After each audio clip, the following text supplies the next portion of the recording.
Hey friends, look at this. This Model 3, and I'm standing next to it, and the doors are not unlocking. So that's a major problem. The second major problem is the fact that the cruise control stock has been combined with the gear shifter stock. But I have a really good solution for that. They can just make the up and down usually turns on and off cruise control and Autopilot. They can make that the same way as the old stock, which increases and decreases the, the speed, and then you can either put a button on the screen to turn on and off the cruise control or Autopilot, and of course the brake and the steering wheel will also shut it off too. Steering wheel will shut off the steering part. Brakes should do both. But anyways, but the best way to do it would be to push the lever all the way up for, I guess, turning off, and all the way down for turning on. And I assume you can just hold it. You can just hold on to the lever if you choose to do that. So, so all the way down would be pretty much turning on the Autopilot, but the cruise control still like just down one or two clicks would do it. So when you go all the way up and all the way down, you hold it for a second. So when you hold it longer, it turns it on and off. But if you just hold it real quick, it'll increase or decrease by 5 miles per hour, since there's 2 clicks on that lever, the gear shifter lever. Okay, so again, also I noticed last time I tried, it was hard to kick in the neutral. But then when you combine the gear shifter stock with the cruise control and Autopilot stock, a few times I thought the cruise control or Autopilot was on, and I pushed it up to shut it off, but it was really off already, so it kicked in neutral. So therefore, that's not the best situation, but I guess it's not terrible. But I did go into, say, intersection where I rolled down a hill into an intersection. I thought the cruise was on because the car was rolling downhill, but it apparently wasn't. So I kicked it into neutral as the light turned green. As I rolled out into the intersection, it was clear. So it took me 3 tries. There's a message. When I hit the accelerator, there's a message that tells me to kick in to drive. It took me 3 tries to get it into drive by pushing the lever down 3 times. The 3rd time it went in drive. So not sure why the first 2 times it didn't do it, but I was making a left turn. There's a car coming towards me on the left. I could tell he had plenty of time to get by, so that wasn't a problem to slow down at least. So yeah, I think he had a red light, but I think mine was turning also yellow, so I think I was going to be in his way in a minute if I didn't get the car moving, but finally I did get into drive and it moved. So, but anyways, there's the being trying to minimalist and trying to take away more controls. The Model S and X already have less controls, which is a bad thing, and now the Model 3, more controls have been taken away physically and put on the touchscreen, which is really a bad thing. So, and then when something goes wrong, Tesla would blame the driver for it, and that's not a good thing either. And the funny thing is, a lot of times they blame the driver for it, but then they change the software to avoid it from happening. So that proves to you that a lot of times the software was just not designed smartly. As an example would be the parking stock. The button at the end would put it in park, but if you hit it twice, it will go into summon mode. And the old way the summon mode worked is once you got out of the car, it would just move. So somebody's car moved in and hit a trailer that was high off the ground, so I think the radar didn't see it. But then now it's been changed where someone will ask you on the screen if you want to move forward or backwards before it actually happens. So that's a safeguard for this not to happen. But of course the driver got blamed for it when the user interface was poorly done, and you can see how accidents can happen. And a lot of times I hit the park button twice just to make sure it goes in park, because sometimes it doesn't go in park. So, my friends, subscribe, give me some feedback, what you know about the situation. Please subscribe to my channel. I'm trying to do better videos. I'm trying to make things better. I'm trying to get people to know about what the bad things about Teslas are, so when you buy one, you will know. Everybody's talking about the good stuff, so I'm more objective. So I notice the bad things, and I don't get too excited about Teslas. But you know, so again, you can see. Let me move around a little bit. I'm gonna move and see if this car unlocks. It may or may not, but again, you can see the mirror. It's not unlocking. When it unlocks, it moves. And that's, oh yeah, that brings up another thing. The mirrors are the only way I know if it locks, it folds. But other than that, I wish they would create a beep, like a little beep. When we're walking around, we can hear it. Otherwise, I have to turn around and stare at the car and make sure it locks. And sometimes it takes, it could take up to a minute for some Teslas to lock, which I don't know why. It doesn't seem like it's always consistent. So sometimes you just have to sit there. It's just, stupid. So again, I'm walking around. Car is not locking. Not locking. No locking. You see that? The mirror is not moving.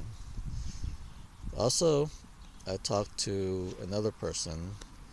The parking sensors make a very low noise, and as you get closer to an object, it does not beep louder, and it does not beep quicker like all the other cars I've used. And I've installed parking sensors on 2 cars, and they all do that. They all beep quicker and louder as you get closer to an object. And you can go to Walmart and buy one for like $25-30 and install it very quickly. It's not that hard. But the problem is, the Teslas are very quiet. The beeps don't change in loudness or quickness or more per second. But I met somebody yesterday that was charging, and they told me their Tesla does. They have a Model S. I didn't really look at the year or anything, so I'm not sure why. The classic Model S does not do that. This Model 3 also does not do it. So that's very strange that certain Model S's do it, according to the person I met yesterday who owns a Model S. And some Model S's and Model 3s do not beep quicker and louder. And that's just sad that somebody's going to get into accident again, and then they'll finally change it when an accident occurs. But why can't they just change it now? Yeah, Tesla's very funny in the way they do things. They've charged different prices for stuff. And oh yeah, here's another thing. If you're looking to get Autopilot for $2,000 or $3,000, you don't have to choose it when you buy the car new. And if you get lucky, they'll offer it to you for $2,000 or $3,000 after a few months of ownership. I've confirmed that at least 2 times. The second person kind of confirmed that he's heard it before, so I think that can be more than once. So I would say it's happening not just to 2 people, but to a larger number of people. How many, I do not know. Would you try to do that strategy? It's up to you. If they don't offer it to you, you end up paying $1,000 more, which is $6,000. Buy it new for $5,000, but you get it for $6,000 after you purchase the car. If you want to add Autopilot, but you can take the chance and hopefully get Autopilot for $2,000 or $3,000 when the car is only a few months old. People have told me that that's happening. I'm not sure why it's happening. People should be paying the same price, If Tesla says you should pay $6,000 after you buy the car to add Autopilot, then you should pay $6,000, not $2,000 or $3,000. So I'm not sure why all this stuff is happening. There's some really weird stuff going on with Tesla, but my friends, I'm here to let you know what I know. I don't know everything. I don't know the reasons why things are happening, but I'm letting you know. Keep on watching my channel, subscribe, use my referral code if you want to get Model S and X free supercharging, and you can still get a $500 credit to buy accessories and service through Tesla if you use my code.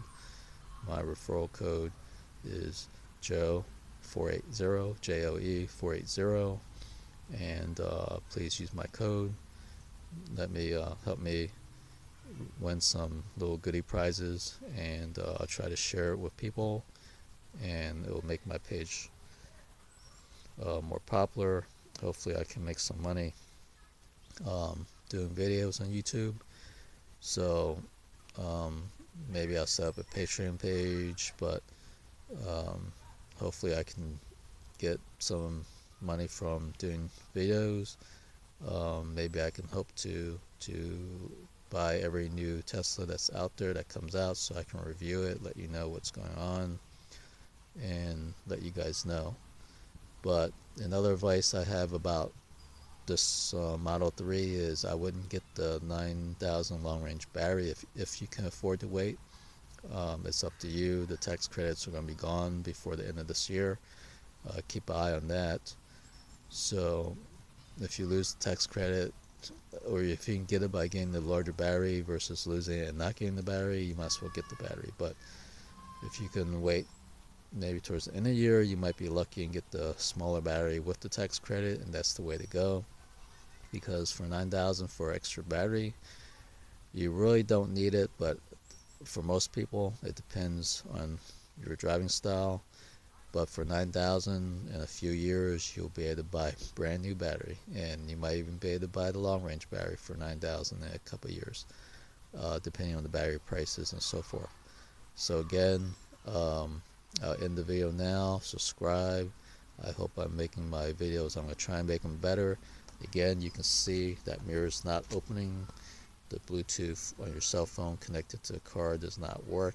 You have to use your RFID card, or you have to connect to the app and go through the internet to unlock the car, which is unfortunate. And this is a safety thing, because if you're in an unsecure area, it takes you an extra minute or two just to get in your car. Makes you look stupid, but it's a safety thing. And I think the solution would be I heard the Model X uses Bluetooth fobs.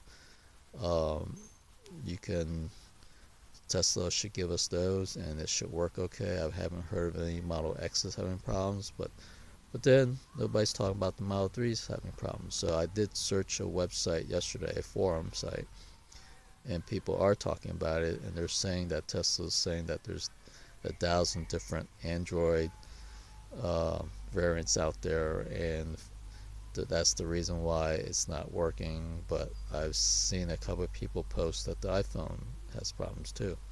So again, you need an Android 5.0 to use the most current Tesla app. If you don't have one, I think you can search the internet and download an older version, but I'm not sure if it will work with the Model 3. It probably will not work with the Model 3, but I'm not sure why there's a requirement for Android 5.0. I'm assuming it's for Bluetooth to open the door. I don't know. Hope Tesla will watch this video and give me feedback and let you guys know about this too.